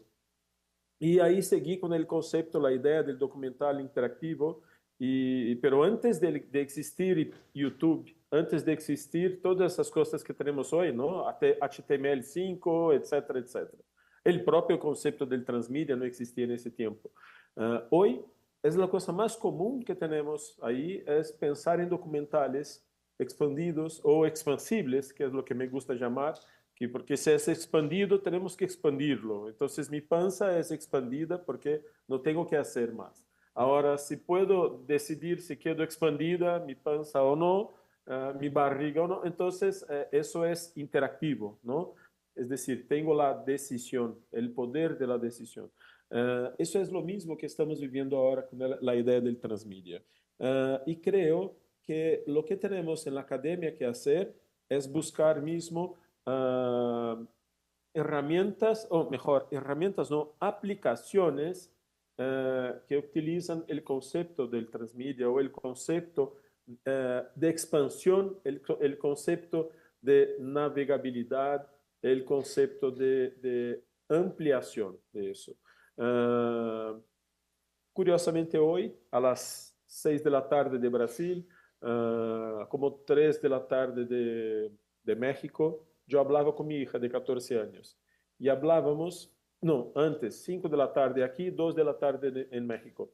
Hablábamos sobre animación, el mundo de la animación y la inteligencia artificial. Mi hija tiene odio de la inteligencia artificial. Para ella lo que tiene que pensar, lo que tiene que hacer es valorar los profesionales del dibujo y los animadores y no la inteligencia artificial. Y ella hablaba que Disney no está, ya está trabajando con inteligencia artificial, pero no está consiguiendo la ampliación. Mira, una hija de 14 años, una niña de 14 años, la ampliación, la navegabilidad que antes la animación tradicional conseguía, alcanzaba, ¿sí? Lograba llegar, ¿no? A las personas. Entonces, esta es la sociedad en la cual estamos viviendo. Y por supuesto, la sociedad, las comunidades, los colectivos, ellos también están utilizando esa herramienta para hablar en sí, ¿sí? El problema es que a veces tienen las malas personas trabajando con eso. Tenemos un tipo en Estados Unidos que se llama Steve Bannon, creo que todos ustedes lo reconocen por nombre, ¿sí? Él ha sido responsable por elegir a Donald Trump, a Bolsonaro, del nazi mismo, del nazista en Brasil, y otras tantas cosas, porque él conoce, él y su equipo y el grupo de Cambridge Analytica consigue trabajar muy bien con la idea del algoritmo. Y ahí está el problema. Entonces nosotros, ciudadanos, tenemos que tener en cuenta eso y trabajar con eso, con esas herramientas para combatir el algoritmo de la mejor manera posible. ¿Sí? Si no, no llegaremos a ninguna parte. Seremos siempre unos esclavos sociales, esclavos políticos, esclavos económicos, esclavos de pensamiento, ¿sí? Y ahí vamos a rescatar a Benjamin, que empezamos la charla de hoy hablando sobre él, ¿no? La idea del problema de la industria cultural. La suerte es que Benjamin decía que la industria cultural, la comunicación masiva es mala, pero ni tanto. Podemos aprovecharla. Entonces, nosotros, ciudadanos, tenemos que aprender a aprovecharlas. Creo que ahí está el punto el cambio, ¿sí? Que podemos nosotros, ciudadanos, y nosotros académicos también, porque aquí hay participantes que no son tan académicos y hay otros que son mucho más académicos. Nosotros tenemos que aprovechar eso y descubrir. Ahí está el papel del académico, incluso, ¿no? Experimentar. Muchas gracias, Denise. ¿Alguien más quisiera comentar algo?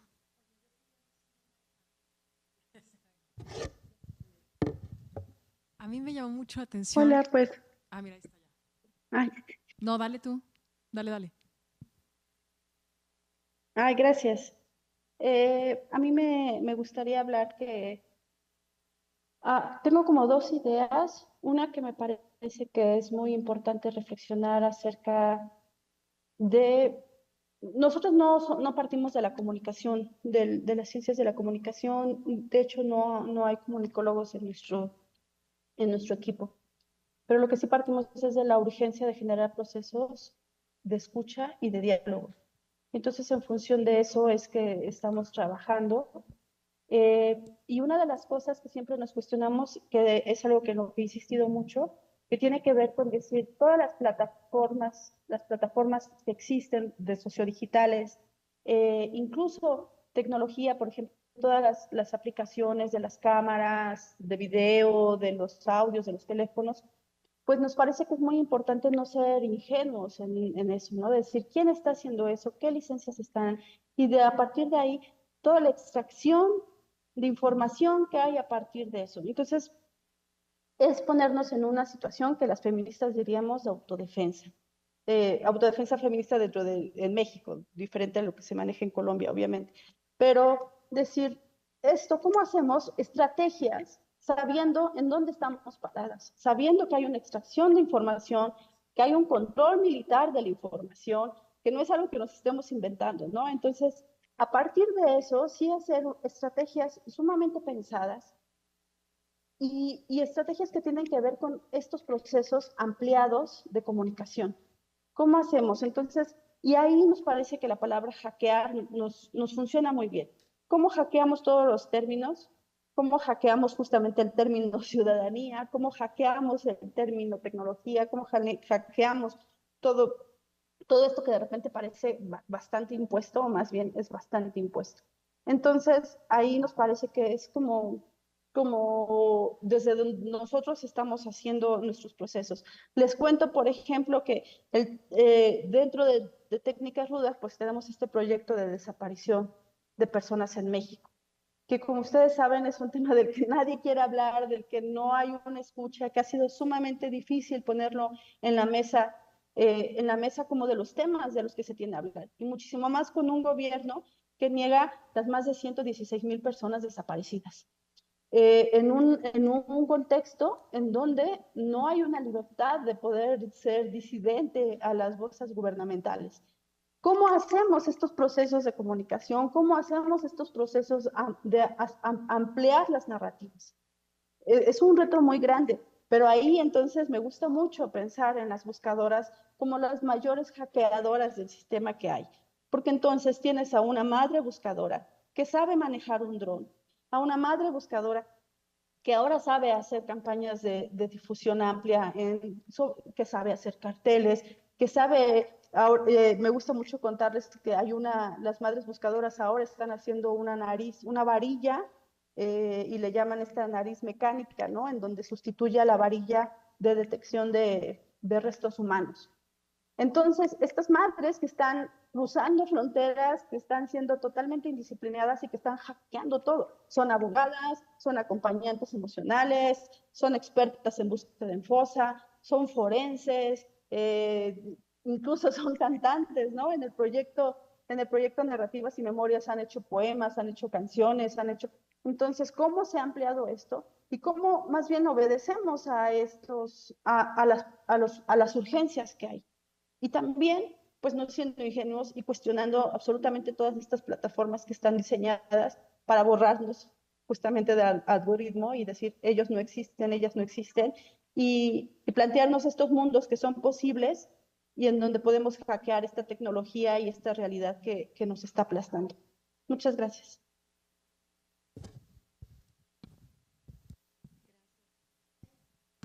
Bueno, gracias. Alina. Yo iba a ir muy por la misma línea de Itzel, ¿no? O sea, ahorita tú mencionabas algo que a mí me gustó muchísimo, de qué otros conceptos podemos generar, ¿no? Como conceptos nativos que vengan desde las prácticas, ¿no? Y digo, no sé cuáles conceptos tengamos que pensar, pero sí creo que tienen que estar en esa relación entre técnica, práctica, territorio y relato. O sea, me parece que, al menos como estoy viendo aquí la mesa, como que asumimos que lo transmedia nos lleva a producir relatos disidentes, y no, ¿verdad? O sea, la transmedia se usa donde sea.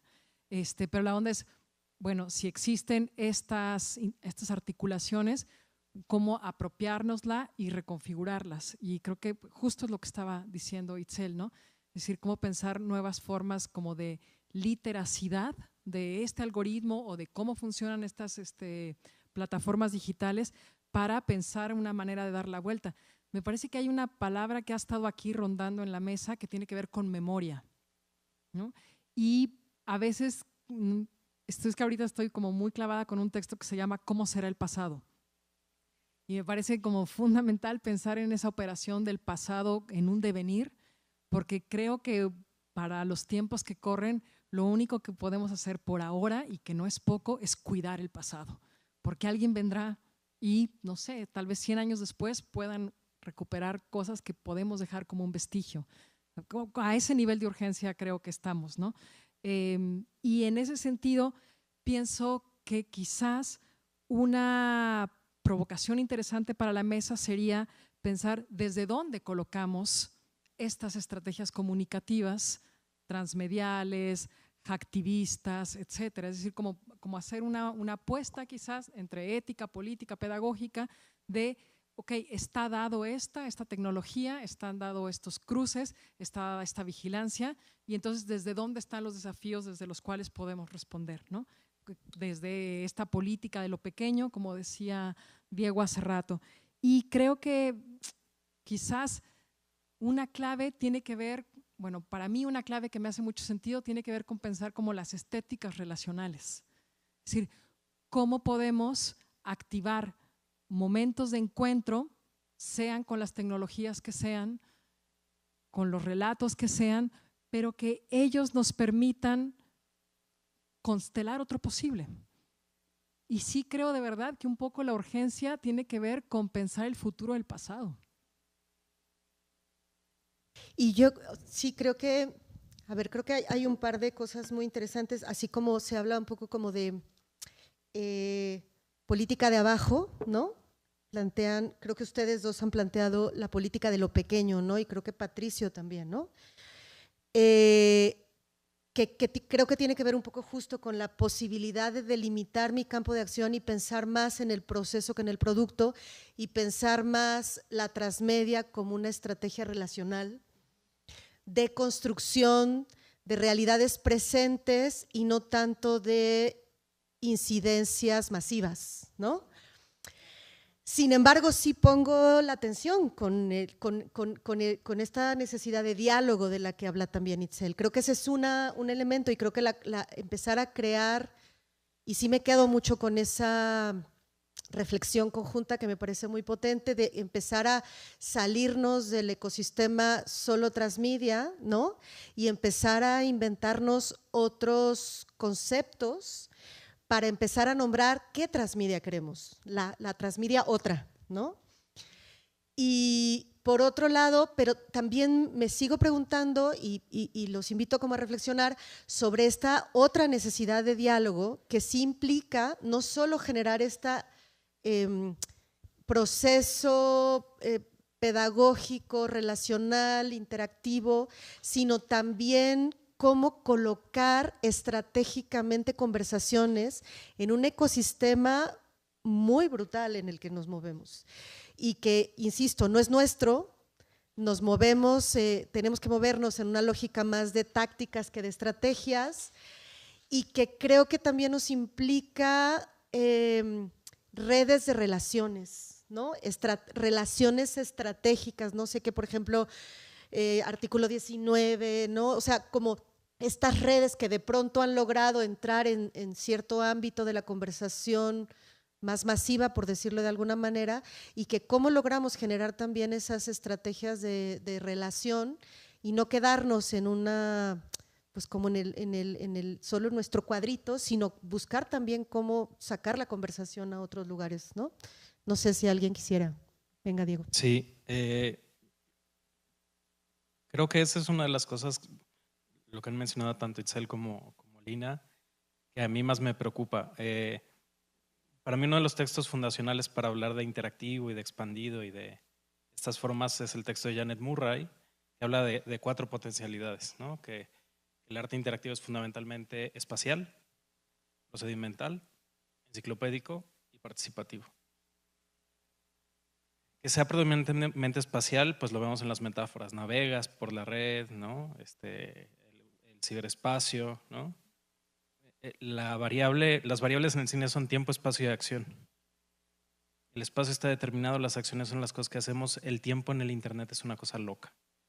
La memoria no existe, incluso eso, Astrid habla de la memoria como transmedialización de la memoria cultural. Entonces, la pregunta es, ¿cómo crear un continuo temporal en el que podamos explicar el pasado que hemos tenido, ¿no? Las cosas que han sucedido antes, y no simplemente depender de eso? Creo que también por eso Latinoamérica es tan potente en transmedia, porque nosotros casi todo lo anclamos a territorio, a cuerpo, ¿no? Es decir, hay una vocación de que las cosas estén, ¿no? En el espacio público o en las comunidades originarias, ¿no? Pero la construcción del tiempo en la plataforma y en el algoritmo es una cosa realmente compleja. Por eso también creo que es muy importante que cuando hacemos proyectos del presente, como dice Alina, hagamos proyectos del pasado. Por eso patrimonio cultural, por eso digitalización ¿no? de patrimonio, trabajo sobre comunidades, no solo del presente, sino del pasado. Conocer cómo eran es tan importante, ¿no? Por eso la documentación de lo que las madres buscadoras hacen es tan relevante, por eso se han vuelto indisciplinadas de esa manera, ¿no? Los contactos que hemos tenido era siempre, ¿no? Unas estaban aprendiendo inglés, las otras estaban aprendiendo a hacer video, otras estaban aprendiendo mercadotecnia. Cuando iba a venir el encargado de la ONU, ¿no? Porque querían presentar todos los documentos, saben, ¿no? De ciencia forense, saben de geografía, de geología. Es decir, hay una cantidad de cosas que tenemos que aprender de la realidad que no están pasando en la universidad forzosamente, que pueden pasar por aquí, pero no forzosamente pasan por aquí. Y entonces eso, también creo que uno de los espacios de memoria pues es la universidad, ¿no? Entonces creo que tal vez una de nuestras funciones ahí, aliándome a lo que dice Alina, tiene que ver con eso, ¿no? Y la otra que para mí es muy sugerente tiene que ver más con lo que decía Patricio, que son los procesos, ¿no? Más al nivel pedagógico, más al nivel ¿no? del trabajo de abrir posibilidades, de la caja de herramientas de la que hablaba Denis, ¿no? De las aplicaciones para pensar en cómo hacemos que eso funcione para otras personas y para nosotros mismos, ¿no? Yo quería también tomarme un poquito de lo Ya que venga, acaba de... Sí, sí. de Patricia. Dale, dale, dale. Ah, quería tomar un poquito de lo que estaba planteando, porque siento que hay un contexto, ¿no? Bueno, actualmente como se le llama, ¿no? Semiocapitalismo, ¿no? Al régimen de producción masiva de signos y de valores asociados a signos en los que nos encontramos que de algún modo es inevitable no estar en relación con máquinas productoras de valores y de signos, ¿no? Entonces, lo estamos en todo momento, inclusive dejando un poco lo que decía Itzel, ¿no? Dejamos huellas y se anticipan a nuestras elecciones de algún modo, ¿no? Porque de algún modo hay un registro de datos sobre el cual se arma todo un mapa de probabilidades, ¿no? En la red. Eh, por lo tanto, es sumamente importante tener en consideración eso. Cuando hablamos de, de nuevos registros y cuando hablamos de posibilidades de trabajar en ese orden, en el orden de la semiótica, tenemos que también poner en valor los signos que ocupan las personas de la vida cotidiana, ¿no? Yo creo que por ahí habría que también poner una atención. Y la otra es que de algún modo estamos lidiando permanentemente como con una inclinación, ¿no? Porque no solamente que estemos rodeados o en un ambiente lleno de signos y de máquinas productoras de signos, sino que se nos ha dispuesto una manera de relacionarnos con ellas, ¿no? Entonces, por ejemplo, el influencer, ¿no? El influencer está traduciendo permanentemente todo a contenido. Y de algún modo funciona como históricamente siempre funcionó el mercado, de algún modo, ¿no? Convirtiendo eh, ecologías diversas en valor abstracto, ¿no? Y ese valor abstracto otorgándole un potencial, o sea, un potencial de inversiones. Y cuando uno piensa en potencial de inversiones, piensa en aquellos y aquellos que te van a comprar el contenido. Entonces, de algún modo, estamos en un mundo en el que también hay un modelo de subjetivación, o sea, de manera de disponernos a usar la sobreinformación. Entonces tenemos personas que quedan completamente saturadas porque no les cuesta poder relacionarse con las cosas de una manera que no sea convirtiéndolo en valor contenido. Y creo que ahí hay una disputa súper importante. eh, hay una disputa súper importante con esas ecologías de signo, porque la pregunta sería, ¿qué posibilidades tenemos de disponer nuestra relación con los signos desde una óptica de la reproducción social y no solamente de la inversión en contenido, digamos, ¿no? Entonces, ¿cómo podemos hacer posible de nuevo la pregunta por la reproducción social y por las maneras con las cuales nos vamos a cuidar políticamente? Y yo creo que rescataría más esa pregunta por lo político que el de la ciudadanía como tal, ¿no?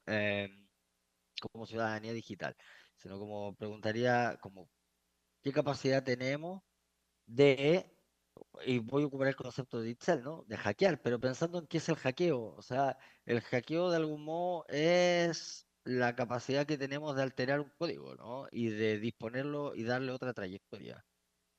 Eh, entonces, si nos ponemos a pensar en que efectivamente hackear eso, es alterar código y otorgar otras trayectorias, eh, sería como tratar de rescatar lo más político y lo más radical que Denis había señalado, ¿no? Esa posibilidad anárquica de poder poner en trayectorias distintas lo que pareciera ser nos está mandando siempre a la subjetividad algorítmica, ¿no? Hacia tratar de convertir todo en contenido. ¿Cómo podemos trasladar estas ecologías de signo a una pregunta por la cooperación social? De algún modo siempre está. Incluso está en el modelo de producción de datos, ¿no? La cooperación social. Siempre estamos, ¿no? O sea, uno comparte una cosa, el otro comparte otra. Y si lo vemos así, también funciona TikTok y funcionan todas estas grandes máquinas productoras extractivas de algún modo de la imaginación colectiva, ¿no? O sea, la gente también desea hacerlo, ¿no? Si se dan cuenta como desea ser influencer y eso es sumamente político. Solamente que está dispuesto en una economía, economía eminentemente capitalista, ¿no? De acumulación individual. pero TikTok funciona así, por cooperación, ¿no? Uno copia, pone una planilla, la otra imita y después va poniendo y van todos jugando con un mismo código y le van dando una singularidad. Entonces hay un ejercicio efectivo de creatividad dispuesto, solamente que está reducido en sus posibilidades más inmediatas. Entonces, no sé, yo creo que habría que ir pensando la dimensión de lo político en esa dimensión, como tratar de trasladar lo que hacemos a un vínculo directo con las comunidades y con los territorios y con las maneras con las que se está tratando de reproducir la vida, más que el capital, digamos. Muchísimas gracias, Patricio. Pues se nos está acabando el tiempo, el debate creo que está súper interesante. No sé si ya para ir cerrando hay algún comentario o pregunta del público. ¿No? No sé si Itzel o Denise quisieran comentar algo ya como para ir cerrando, nos quedan como 10 minutitos. Sí, sí, sí. No, a mí me gustaría hablar un poco sobre lo que hablamos en ese sentido, ¿no? De pensar en una terminología nueva o qué podemos hacer en términos de sociedad para descubrir para dónde vamos, ¿no?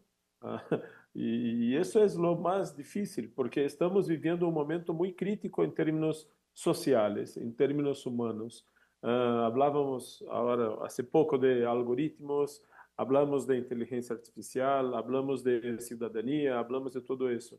Yo creo que en realidad no necesitamos en ese momento de una terminología nueva, sino descubrir qué hacer con las viejas. Eso es lo más importante, eso es mi opinión, muy, muy personal.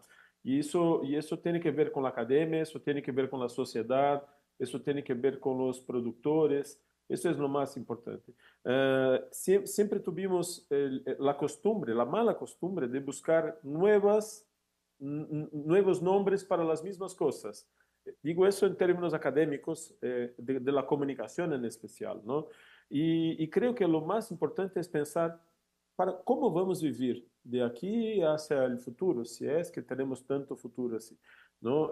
Y por ahí yo me recuerdo de un libro que ha sido publicado en 2017. Si alguien tiene interés, yo puedo enviarlo por internet, en portugués, yo lo tengo en portugués, que se llama Retrotopía, perdón, 2020, Retrotopía o 2019, no me recuerdo. Es un libro que ha sido publicado, bueno, ha sido producido por Zygmunt Bauman, pero Bauman no ha leído ese libro después de publicado. Él murió. Es una publicación póstuma. Y en ese libro, Retrotopía, Zygmunt Bauman, que nos trajo la modernidad líquida, ¿no? Y tantos amores líquidos, tantos líquidos que hablaba, ¿no? La malestar de la posmodernidad, etcétera, etcétera. Nos dijo en ese libro que tenemos que volver hacia el pasado, descubrir dónde nos perdemos, dónde hemos perdido el rumbo de la humanidad, ¿no? Y creo que ahí es lo que tenemos que pensar. Y por supuesto, es algo que está ocurriendo con mis alumnos. Hoy en día, mis alumnos están volviendo a fotografiar todos los días, no más con teléfono celular, sino con cámaras fotográficas Cybershot. Los jóvenes de 20 años en Brasil están utilizando Cybershot y están ahora preguntando para mí cómo puedo fotografiar con cámaras analógicas.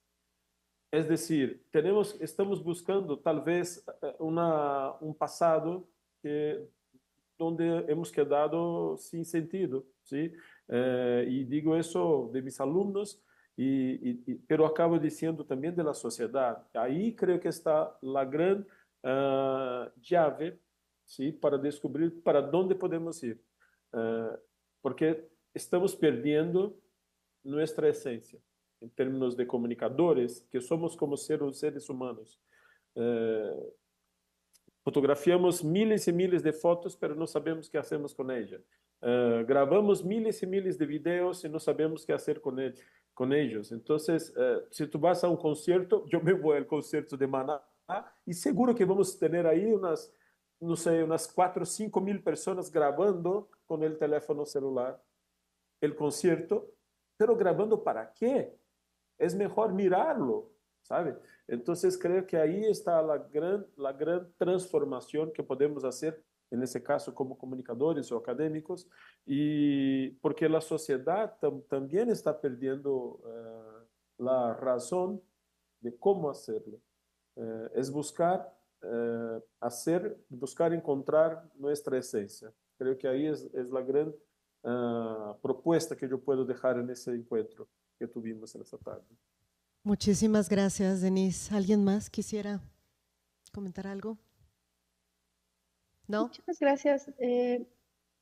¿Sí? Sí, claro. Tenemos 5 minutitos. Sí, muchas gracias. Sí, gracias. Pues yo solamente quería agradecer mucho la invitación, la escucha y poder también escucharles y aprender. Me hubiera gustado también escuchar a las compas que están en la sala. No sé cuántos hay, no podemos ver, pero justamente esto también que fuera una provocación para escucharles y saber qué piensan de todo esto que decimos.